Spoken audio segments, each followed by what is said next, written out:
day, and Jesus looked at him. He said, "Why? You laying there?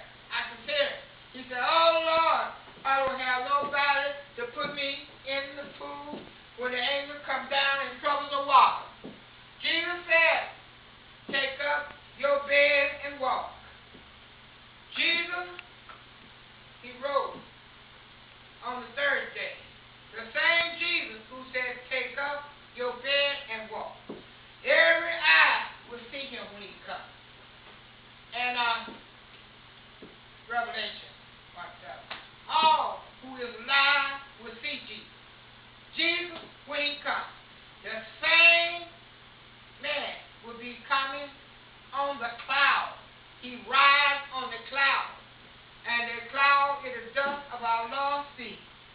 Oh, Jesus returned to earth with a shout, with the sound of the archangel trumpet.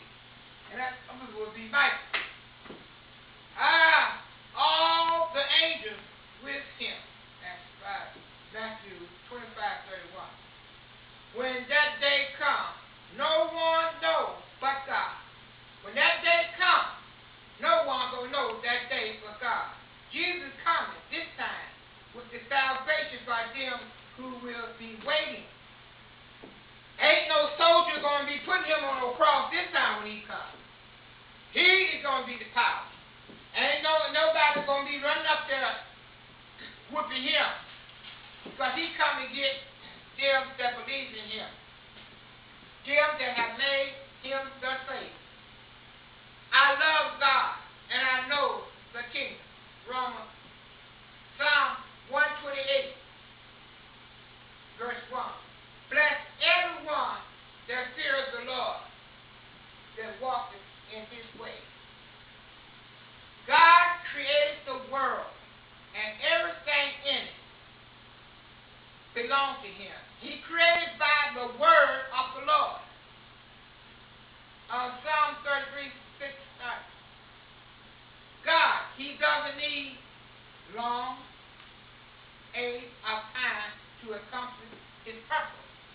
But see, he shows his mercy on who he wants to, and his compassion on he wants to, when he wants to.